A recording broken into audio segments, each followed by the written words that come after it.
세상에 떠도는 기묘한 괴담들. 첫 번째 이야기. 20년 전 남경마을이라는 동네에서 철길을 걷고 있는 소녀. 오래전부터 신탄진이라는 지명으로 불려온 이곳에 남경마을이라는 조그마한 동네가 있습니다. 여긴 가로수 전등이 많지 않아서 골목길이 어둡고 아파트가 아닌 주택만 몇 채 있어 인기척이 드문 곳입니다. 2004년 겨울, 친구가 겪은 일입니다. 밤에 친구네 가는 길이었습니다. 친구네 가려면 두 가지 길이 있는데 두 가지 중 하나는 기찻길 터널을 지나가는 것입니다. 평소라면 잘 가지 않는 길이지만 밤이라 몹시 추워서 지름길인 그 길을 택했다고 합니다. 한겨울이라 날씨도 추웠지만 혼자라는 사실이 더 친구를 움츠리게 만들었고 걸으면 걸을수록 불안감이 밀려서 큰 소리로 노래를 부르면서 가고 있었다고 합니다. 그런데 저 멀리 터널 반대편에서 누군가가 철길을 따라 걷고 있는 모습이 보였다고 합니다. 점점 반대편에서 철길 따라 걷고 있는 것이 뚜렷하게 보였는데 검은 옷을 입은 여자아이였다고 합니다. 한밤중에 웬 여자아이가 혼자 철길 위를 걷고 있을까 생각하며 별일 아니겠지 싶어 걸음을 재촉하며 걷고 있는데 이윽고 형체를 완전히 알아볼 수 있을 만큼 거리가 가까워지자 친구는 놀라지 않을 수가 없었다고 합니다. 검은 옷의 여자아이는 철길 위를 걷는 게 아니라 발이 둥둥 떠 있는 것. 친구는 놀라서 있는 힘껏 걸었던 길을 향해 전력질주로 달려갔다고 합니다. 얼마나 달렸을까? 주유소 앞에 와서 정신을 차려보니 자기가 헛것을 본 게 아닌가 싶기도 하고 여자아이를 보고 도망친 게 자존심 상하기도 하고 그 길이 지름길이기도 하고 뭐 이런저런 생각에 다시 그 길을 향해 걸어갔다고 합니다. 떨리는 마음에 담배 한 대를 물고 다시 걸어갔지만 다행히 여자아이는 보이지 않았다고 합니다. 그러다가 터널을 거의 다 지나갈 때쯤 여자아이 목소리가 들렸습니다. 깔깔하고 웃는 여자아이의 웃음소리. 온몸에 소름이 돋으면서 그와 동시에 다리가 저절로 뛰기 시작했습니다. 정신없이 뛰었던 것 같습니다. 한참 뛰다가 철길에 널린 돌에 걸려 넘어졌습니다. 아프기도 했지만 차가운 돌의 감촉에 놀라 바로 일어나려고 하는데 바로 눈앞에 여자아이가 마치 저라는 모습처럼 엎드려 있었습니다. 맞저라는 것처럼 둘은 마주하고 있었는데 엎드려 있던 여자아이가 천천히 고개를 들며 창백한 얼굴에 흰자가 없는 검은 눈으로 친구를 쳐다봤습니다. 사람이 아니다라는 확신이 들자 다시 일어날 수 있었고 젖 먹던 힘까지 왔던 길로 돌아가 주유소까지 전력 질주했다고 합니다. 주유소에서 다른 친구에게 전화를 했는데 10분 정도 후 다른 친구가 도착했을 땐 녀석은 넋을 잃은 채 담배를 물고 있었는데 얼마나 정신이 없었는지 오리 털파카에 담뱃불 구멍이 여러 군데 나 있더랍니다. 아직도 그 철길이 있는지 모르겠지만 친구는 아직도 낮에도 거길 지나지 않는다고 합니다. 두 번째 이야기, 사채업자. 나는 사채업자다. 나는 돈만 준다면 무엇이든 할 수 있다. 똥도 먹을 수 있고 똥통에 머리를 박을 수도 있다. 오늘은 또 어떤 자식이 돈을 빌려가고 갚지를 않는다. 제발 제발요 한 달만 더 기다려주세요. 나에게 무릎 꿇고 빌고 있는 사람의 얼굴에 침을 뱉었다. 나 오늘 여기 작정하고 왔거든. 돈 안 주면 절대 안 가. 이 말을 하고 나서는 바닥에 누웠다. 집주인은 나에게 계속 빌었다. 어쩔 수 없지. 그러면 신체 포기각서 하나 써라. 한 달 안에 안 주면 알지. 네 몸은 너의 것이 아니다. 그런 그 몸 조심하고 담배 끊고 임마. 집주인은 눈물을 흘리며 고맙다고 빌고 있었다. 나는 피식 웃으며 말했다. 아참 들 생각은 하지 마라. 원곡 초등학교 1학년 2반에 있는 너의 딸이 슬퍼할 테니까. 집주인은 계속 눈물을 흘렸다. 나는 듣기 귀찮아서 그냥 나와버렸다. 아, 이 빌어먹을 세상 어떻게 돌아갈런지. 나는 다음 수금을 하러 가고 있었다.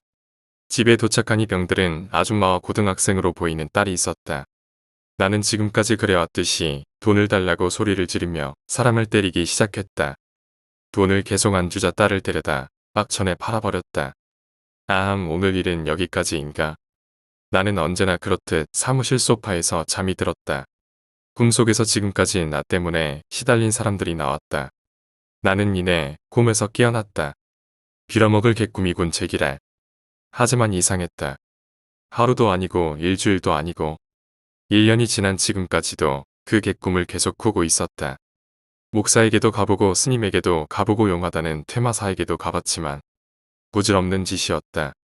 고심하던 나는 사채업을 그만두고 지금까지 내가 괴롭혔던 사람들에게 용서를 빌었다.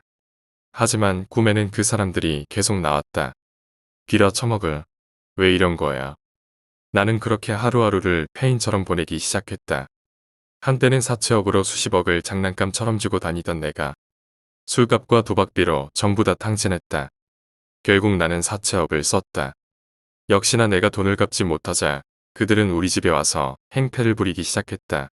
아이고 신사장님 돈을 빌리셨으면 갚아야지요. 나는 내가 괴롭혔던 사람들과 마찬가지로 눈물을 흘리며 빌었다. 아이고 용서해 주십시오. 하지만 그들은 나의 말을 듣지도 않은 채 나를 어디론가 팔아넘겼다. 나는 그렇게 알지도 못하는 곳으로 끌려왔다. 그곳은 눈 뜨고 보기 힘들 정도의 광경이 있었다. 그리고는 이내 하얀색 가운을 입은 사람이 내게 다가와 말했다. 당신은 이제부터 실험 대상입니다. 나는 끝없는 고문을 당하기 시작했다. 하루에 빵 한 조각과 우유 한 잔으로 버텨야 했고 입에 재갈을 물리고 성기를 찢는 고통도 참아야 했고 내 두 누나를 뽑아가는 고통도 참아야 했다. 이미 나에게는 희망이란 존재하지 않았다. 결국 나는 혀를 깨물어 자살해버렸다. 세상에서 제일 무서운 것은 돈입니다. 1,000원짜리 한 장에도 수많은 사람들의 인생이 묻어 있습니다. 세 번째 이야기, 현관. 현관을 열고 들어갔다. 얼마 만에 오는 집이던가. 내가 떠나기 전 그대로의 향기 그대로의 물건들. 부모님 그동안 많이 힘드셨죠? 제가 이렇게라도 찾아왔어야 하는데 오랫동안 못 찾아온 아들을 용서해 주시길 바라며 난 정말 오랜만에 내 방에 들어가 잠을 청했다. 현관이 열리는 소리가 들렸다. 아무래도 도둑이 든 것 같다. 그런데 신기하게도 문이 닫히는 소리가 들리고 아무런 발소리도 들리지 않았다. 아주 희미한 숨소리도 들리지 않았다. 깜짝 놀랐다. 나와 그이는 떨리는 몸을 진정하며 방을 열고 부엌으로 나가보았다. 아무도 없었다. 그러나 난 느낄 수 있었다. 이건 분명 아들의 퇴치라는 걸. 나는 떨리는 몸을 진정시킨 후 아들의 방으로 조심스럽게 다가가서 문을 살짝 열어보았다. 아무도 없었다. 그럴 수밖에 아들은 오래전에 교통사고로 죽었으니까. 괜히 가슴만 아파온다. 난 아들이 없는 걸 알면서도 따뜻하게 웃으면서 우리 아들 왔니라고 하며 따뜻한 밥과 반찬을 차려 아들의 방에 넣어두었다. 아직도 이승에 미련이 남은 걸까? 아들에게 더 맛있는 걸 해주기 위해 시장을 보러 나가야겠다. 현관이 열린 후 닫히는 소리가 들었다. 난 그 소리에 번쩍 정신이 들었다. 분명 이 집엔 아무도 없는데 누군가 있다가 나간 건가? 대체 누구지? 부모님은 오래전에 돌아가셨는데 대체 무슨 일이지? 누구지? 난 방문을 조심스레 열고 현관문 쪽으로 조심스레 다가갔다. 이 채취는 어머니의 향기. 어머니 저승으로 가셔서도 이 아들을 챙겨주러 오신 건가요? 어머니 제가 요즘 소홀했죠? 지금 찾아뵐게요. 거기 경찰서죠? 저 여기 진모 아파트 302호에 사는 사람인데요. 자꾸 301호에서 현관문 열리는 소리가 들립니다. 살려주십시오. 너무 무서워 죽겠어요. 301호 사람들은 다들 죽어버려서 아무도 살지 않는 곳인데 계속 현관문이 열고 닫힙니다. 네 번째 이야기, 악몽. 저는 악몽과 가위를 가끔 눌립니다. 약 한 달에 한두 번 정도. 그날은 이러했습니다. 11년 베프 친구가 군대를 간다기에 저랑 단둘이 오붓하게 소주 한잔 하자고 하더라고요. 그래서 전 토요일 일 빨리 마치고 보자고 했습니다. 부산 경성대에서 오후 8시쯤 만나 새벽 3시까지 술을 마셨습니다. 저는 다음 날이 일한 가는 날이라 너무나도 마음이 편했고 친구도 그날따라 술이 잘 받는다면서 각각 2병 반 정도를 먹게 되었죠. 둘 다 취해서 제가 우리 집이 가까우니까 택시비 반띵 치고 우리 집 가서 자려고 함께 가게 되었습니다. 그날따라 잠이 잘 오더군요. 눕자마자 바로 뻗어버렸습니다. 친구도 바로 저더군요. 씻지도 않고 입은 옷 그대로 고스란히 잠들었습니다. 꿈은 이러했습니다. 저는 우이 공장 출근할 때 항상 서면에서 타서 1호선 맨 끝은 신평에서 내립니다. 꿈에서 제가 지하철을 타고 있더라고요. 아전 그래서 뭐지 지하철이네 이 생각을 하면서 그냥 가만히 앉아 있습니다. 전 항상 맨 끝에 내리니까요. 어김없이 지하철은 달리더군요. 아무 생각 없이 남면 끝에 내려야지 하면서 그냥 앉아 있었습니다. 근데 이 지하철이 가면 갈수록 노인들이나 어디 다친 사람들만 남아 있더군요. 그때까진 뭐 아무 생각 없었습니다. 한두 정거장 남았나 멀쩡하게 보이는 사람들은 다 내리더라고요. 그때 뭔가 살짝 이상하단 생각이 조금 들었지만 그냥 앉아 있었습니다. 이제 마지막 전 정거장에 지하철이 섰습니다. 진짜 다 죽어가는 사람만 남아있더라고요. 마지막 전 정거장이라 잠시 정차한다고 했습니다. 그 말 끝나는 순간 불이 전부 다 꺼지더라고요. 그 순간 전 살아야 한다는 생각이 순간적으로 들어 뛰쳐나가려고 했습니다. 그 순간 지하철에서 여자 목소리로 방송을 하더군요. 안 움직여지지. 이번 건 안 풀리지. 그 목소리 지금 생각해도 소름 돋습니다. 이대로 가면 죽는구나 죽는단 생각밖에 안 들었습니다. 진짜 울먹이며 나가려고 발버둥 치는 순간 몸이 풀리며 문이 딱 닫히기 전에 빠져나왔습니다. 빠져나오니 여자 목소리로 그럴 리가 없는데 이러더군요. 전 몸이 다 풀려버려 지나가는 지하철을 쳐다봤습니다. 꼬마 아이가 절 보고 씩 웃더군요. 그 꼬마 아이 표정도 섬뜩했습니다. 그 어두운 지하철에서도 야광처럼 그 꼬마 아이 눈은 보이더군요. 그 꼬마 아이를 보고 너무 놀래는 순간 잠이 깼습니다. 옆에 자던 친구가 제 몸을 신나게 흔들고 있더라고요. 제 별명이 땡이라고 봅시다. 땡 왜 이래? 미쳤냐 죽었냐 이 새끼야 일나 봐라. 이러고 있더라고요. 일어나 보니 제 몸은 땀으로 홍수가 나 있었습니다. 친구는 이렇게 절 깨우고 아 나 죽을 뻔했다 이렇게 말했죠. 친구가 하는 말이 야 내가 자는데 내가 계속 살려달라고 하더라.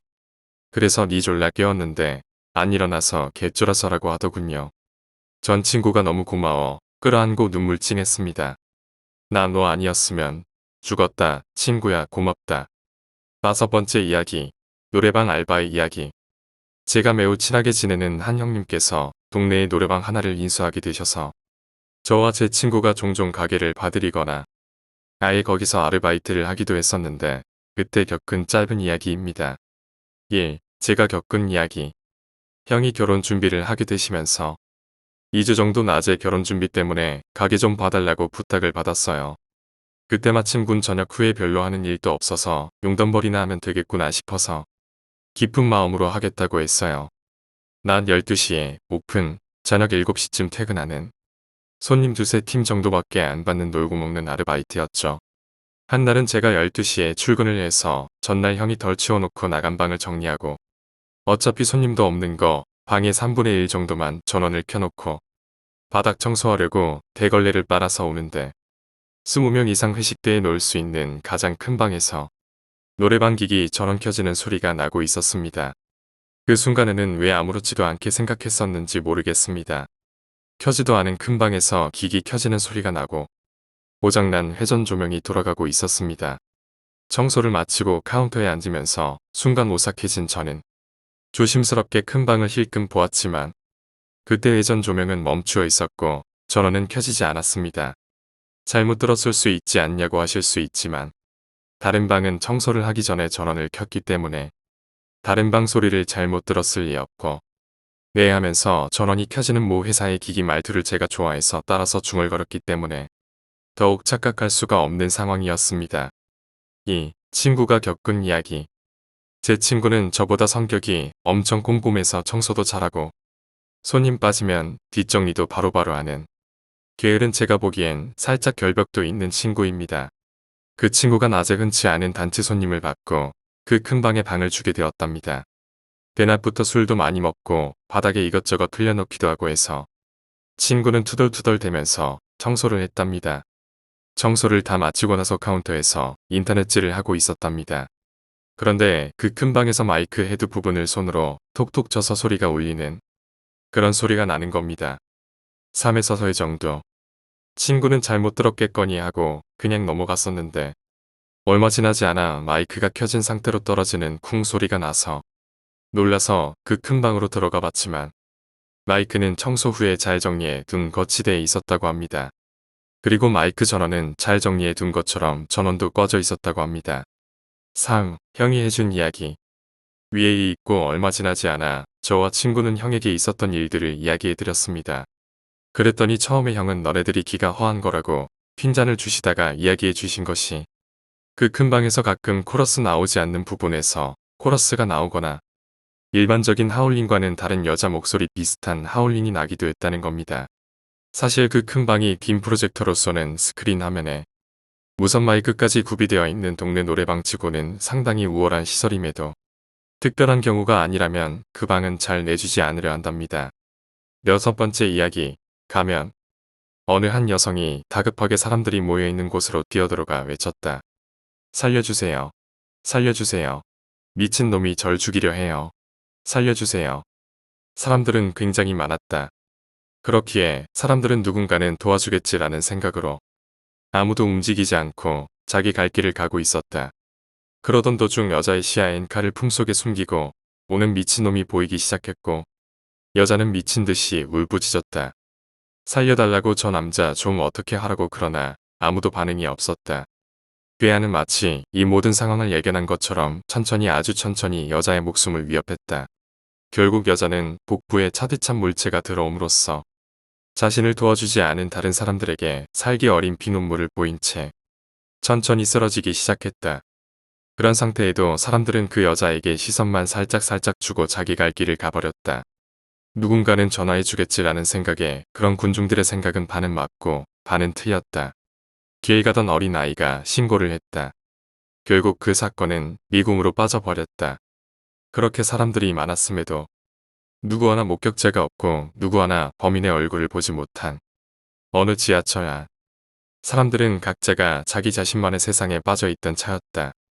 누구는 PSP를 하고 누구는 핸드폰을 하고 누구는 PMP를 하고 가지각색의 사람들이 자기 자신만의 세상에 빠져 무관심의 가면을 쓰고 지하철 안에서 피곤에 쩌든 얼굴로 자신의 집으로 가기 위해 지하철에 몸을 맡기고 있었던 때다. 그러던 중 어느 미친놈이 들어와서 지하철을 폭파시켜 버린다고 했다. 사람들은 그때까지도 사태의 심각성을 몰랐다. 결국 그 미친놈은 다같이 죽자는 심산으로 가스를 폭파시켜버렸고 지하철은 터져버렸다.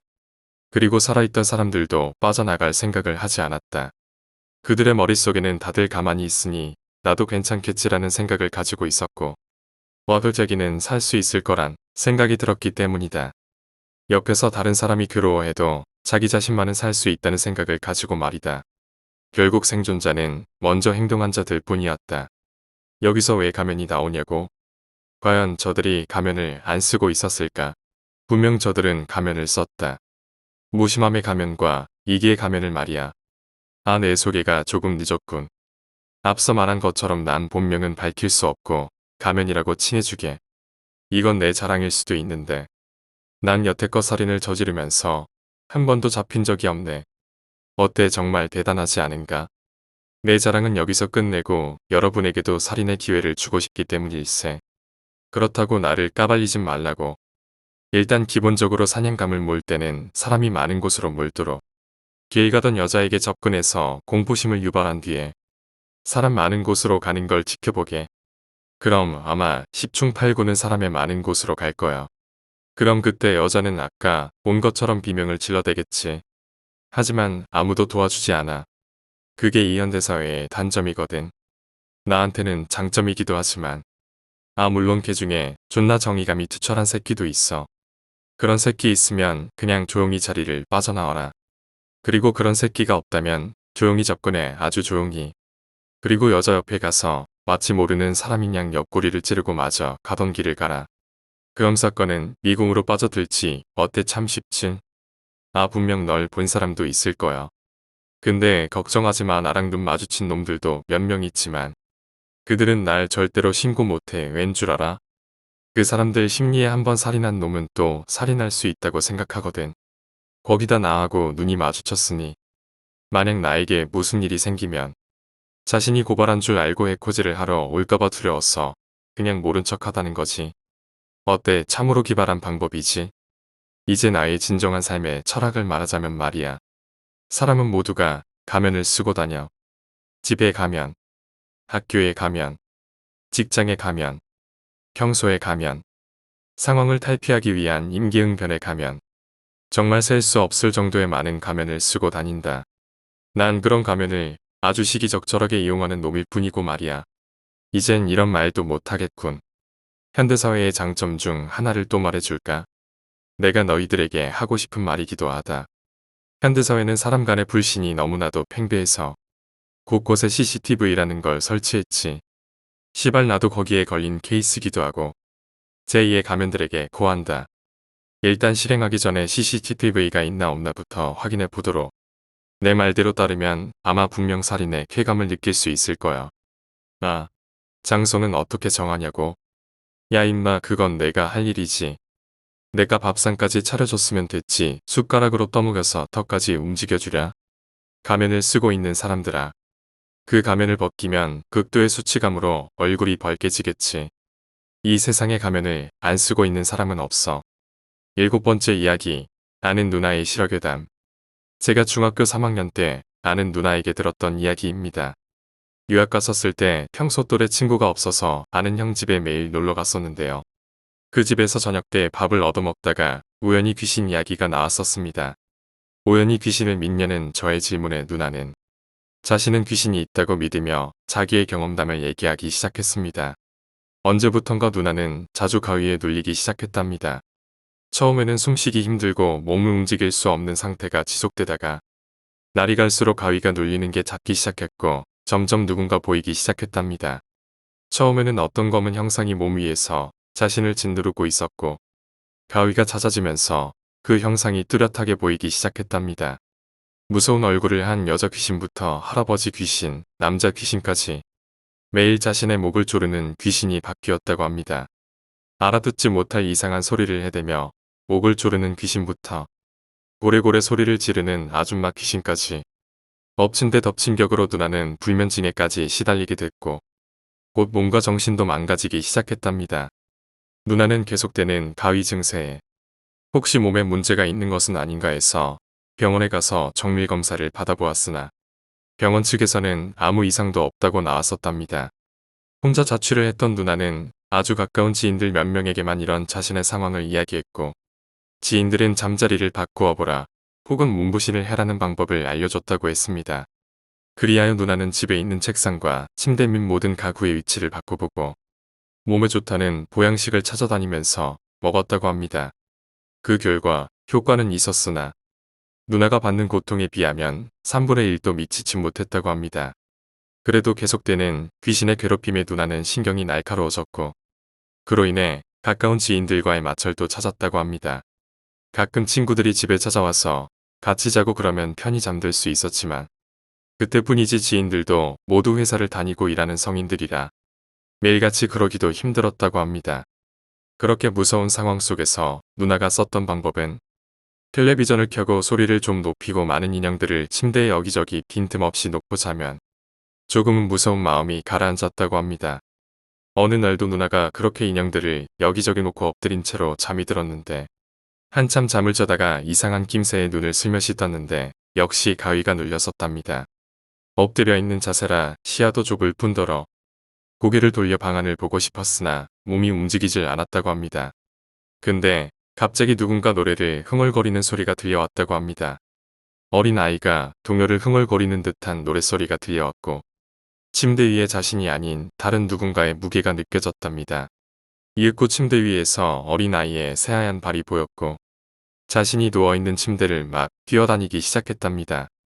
자신의 몸에 살짝살짝 그 귀신의 발이 스쳐 지나가는 것도 느껴졌고 누나는 계속되는 괴롭힘에 악이 뻗쳐서 어떻게든 뛰어다니고 있는 귀신의 발을 걸어보려고 필사적으로 몸을 움직여보려 했답니다. 저와 가만히 듣고 있던 형들 2명도 그때는 잠시 웃다가 누나의 믿지 못할 말에 다시 표정이 굳어졌습니다.